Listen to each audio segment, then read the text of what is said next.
Today we're going to talk about a real workhorse in psychiatry, a medication that can be life-changing, but one that absolutely demands our respect. We're talking about Quetiapine, and it is the perfect example of a delicate balancing act between some pretty incredible benefits and some very significant risks. I mean, just think about it for a second. What if you had one single key that could unlock several different doors in the super complex world of mental health? One medication that could tackle the dizzying highs of mania, the crushing lows of depression, and the symptoms of psychosis that can really turn your world upside down. Well, that's the promise of the drug we're diving into today. And that medication is Quetiapine. Now, you've probably heard of it by its most common brand name, Seroquel, right? It's one of the most widely prescribed psychiatric drugs out there for a reason, and we're about to find out exactly why.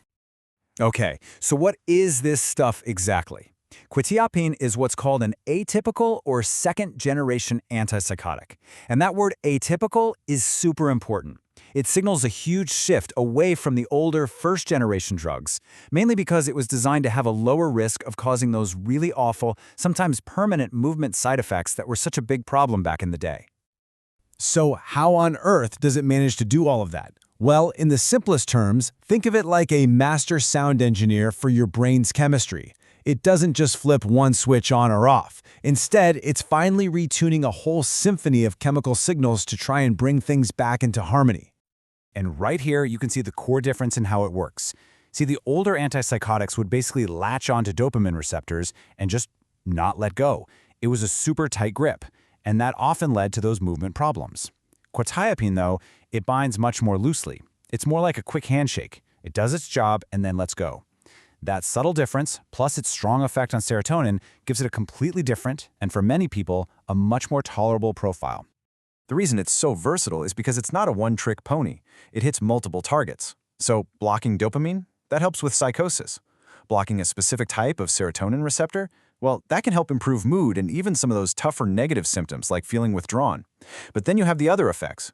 Blocking histamine is what makes you feel so drowsy, which is a huge effect of this drug. And blocking adrenaline-related receptors is why some people feel dizzy when they stand up too fast. Every single effect, good and bad, is tied to one of these actions.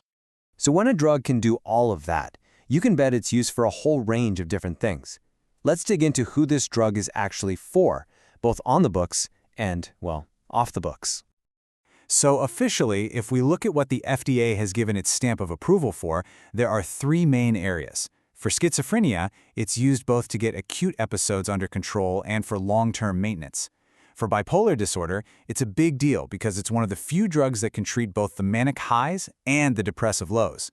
And then for major depression, you'll often see it used as an add-on therapy when a standard antidepressant just isn't getting the job done on its own. But that's just the official story. The term off-label just means a doctor prescribes a drug for something it wasn't officially approved for based on their professional judgment. And with Quetiapine, let me tell you, this happens a lot. Probably the biggest and definitely the most controversial off-label use is for insomnia. Remember that strong histamine blocking effect we just talked about? Well, that makes it incredibly sedating, even at a low dose. This has made it a go-to for sleep, but it's a hot topic because you're still getting all the risks of an antipsychotic just to help you sleep. It's also used off-label for things like generalized anxiety and PTSD. Okay, now we really need to pause for a second. This is serious.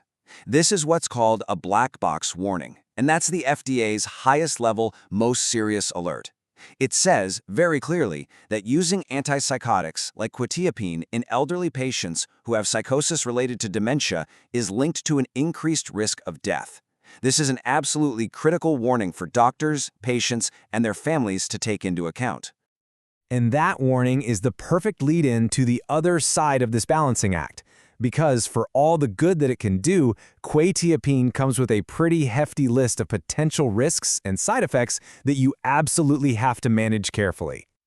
So on one side, you have the common stuff a lot of people might experience. Feeling really drowsy, dry mouth, dizziness, weight gain. Annoying? For sure. But often, they're manageable. But then you have the other side of the chart, the really serious risks that require constant monitoring. We're talking about major changes to your metabolism, issues with your heart rhythm, and even some very rare but life-threatening conditions. Let's just zoom in on the biggest one on that serious list, metabolic syndrome. Now, this isn't just one single thing. It's a whole cluster of problems. We're talking about significant weight gain, a rise in your blood sugar that can lead straight to type 2 diabetes, and a spike in your blood fats, like cholesterol. Honestly, this is probably the single biggest long-term health concern with this medication, and it's why monitoring is so critical. Okay, so after hearing all that, you're probably wondering, how can anyone use this drug safely? I mean, it sounds pretty intimidating, right? Well, the answer is all about being careful, being methodical, and making it a real team effort between the patient and their doctor. So think of this next part as the essential user manual for Quetiapine.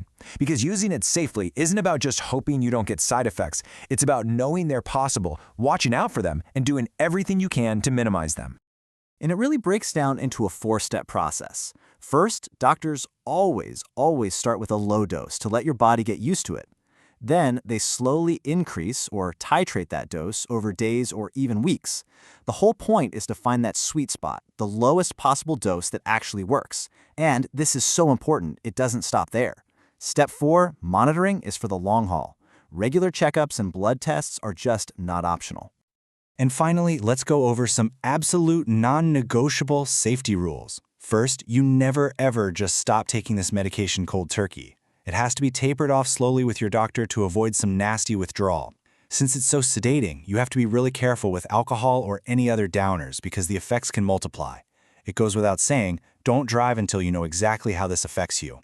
And last, tell your doctor about every single other thing you're taking to avoid bad interactions. All right, so we've gone through how it works, who it's for, the big risks, the safety rules. So what's the bottom line here? What's the main takeaway? It really boils down to this. Quetiapine is a seriously powerful and effective medication. There's no doubt about it. But it is not a simple fix. It's complex. And that complexity is a double-edged sword. It's what lets it treat so many different things, but it's also what makes it so challenging to manage. So in the end, everything comes down to this one very personal question. For any one person, with their unique situation, does the potential for real relief and stability outweigh the very real risks? Making that calculation, well, that's the heart of modern psychiatry. And it's a decision that can only be made together, as a team, by an informed patient and a really vigilant doctor.